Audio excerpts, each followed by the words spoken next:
ब्रह्मणे नमस्ते वायो त्वमेव प्रत्यक्षं ब्रह्मासि। हरिओम नमस्कार। श्रावण महिन्यासंबंधी काही माहिती आपण आजच्या व्हिडिओमधून बघूया।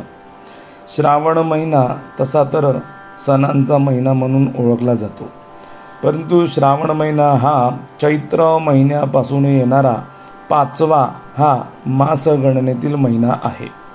या महिन्याच्या पौर्णिमेला किंवा तिच्या आगे मागे श्रवण नक्षत्र असते। या नक्षत्रावरूनच या महिन्याला श्रावण असे नाव मिळाले आहे। हा महिना दक्षिणायनामध्ये येतो। या महिन्यातील बहुतेकच सर्व दिवशी काही ना काही धार्मिक कृत्य सांगितलेले आहे। दर सोमवारी शिवासाठी एक भुक्त किंवा नक्त व्रत करतात, म्हणजे एक वेळचा उपवास किंवा निरंकार उपवास करतात। मंगळवारी नवविवाहित मुली मंगळागौरीची पूजा करतात व गुरुचरित्राचा पाठ करतात। शुक्रवारी स्त्रिया लक्ष्मीची पूजा करतात आणि पुरणपोळी करून सवाष्णीला जेवायला घालतात। संध्याकाळी स्त्रियांना हळद कुंकू लावून दूध व फुटाणे देतात। शनिवारी एखाद्या मुंजा मुलाला घरी बोलावून तेल लावून आंघोळ घालतात व त्याला जेवायला घालतात। तसेच या दिवशी शनीला तेल देतात व त्याच्या प्रित्यर्थ नारळ फोडतात। काही स्त्री पुरुष या दिवशी एक भुक्त राहतात आणि रविवारी आदित्याची म्हणजे सूर्याची पूजा करतात व त्याला खिरीचा नैवेद्य दाखवतात। या महिन्यामध्ये अनेक सण येतात। शुक्ल पंचमीला नागपंचमी येते। या दिवशी नागांची पूजा करतात। पौर्णिमेला नारळी पौर्णिमा असे म्हणतात। या दिवशी समुद्र किनारी राहणारे लोक वरुण देवते प्रित्यर्थ समुद्राची पूजा करून त्याला नारळ अर्पण करतात किंवा काही ओटीही भरतात। याच दिवशी बहीण भावाच्या हातात राखी बांधते, त्यावरून या पौर्णिमेला राखी पौर्णिमा असेही म्हणतात। तसेच ही पौर्णिमा पोवती पौर्णिमा म्हणून ओळखली जाते, कारण या दिवशी सुताची पोवती करून ती विष्णू, शिव, सूर्य इत्यादी देवतांना अर्पण करतात व मग ती पोवती आपल्या कुटुंबातील सदस्य आपल्या हातामध्ये बांधतात। याच दिवशी श्रवण नक्षत्र असेल तर ब्राह्मण पुरुष उपाकर्म करून नूतन यज्ञोपवीत धारण करतात। या विधीला श्रावणी असेही म्हणतात। श्रावण महिन्यातील कृष्ण पक्षातील अष्टमीला म्हणजे श्रावण वद्य अष्टमीला श्रीकृष्णाचा जन्म झाला होता, म्हणूनच या अष्टमीला श्रीकृष्ण जन्माष्टमी असेही म्हणतात। या दिवशी भाविक श्रीकृष्ण भक्त स्त्री पुरुष उपवास करतात व श्रीकृष्ण जन्माचा सोहळा आनंदाने साजरा करतात। काही जागी दही हंडी करून तिचं पूजन करून तीही फोडतात।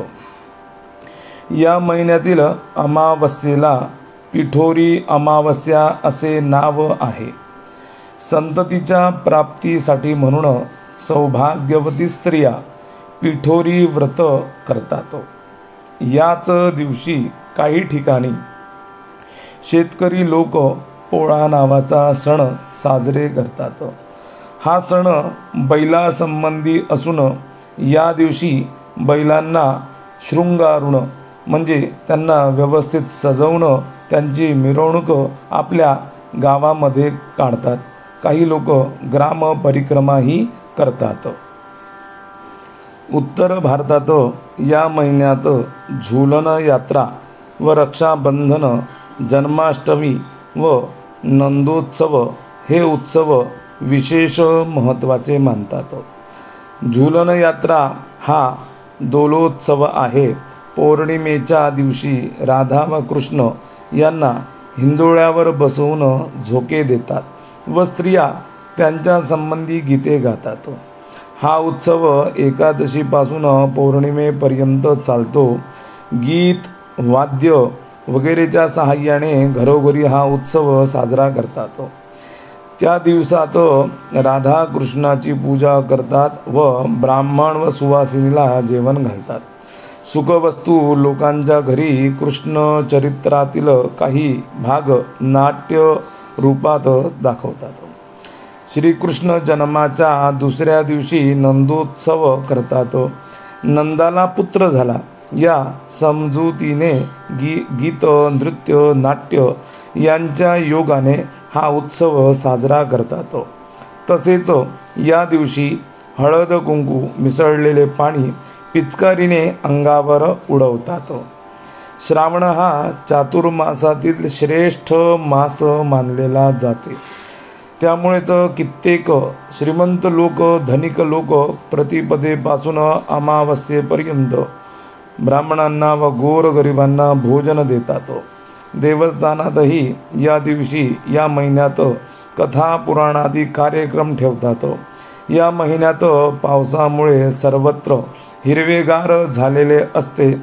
याच महिन्यात जाई, जुई, पारिजात, सोनचाफा इत्यादी फुलांना, वेलींना व झाडांना बहर येतो व त्यांच्या सुवासाने आसमंत दरवळून जातो. या महिन्यात शुभ दिन पाहून भागवत सप्ताह आपण चालू करू शकता. हरिओम, धन्यवाद.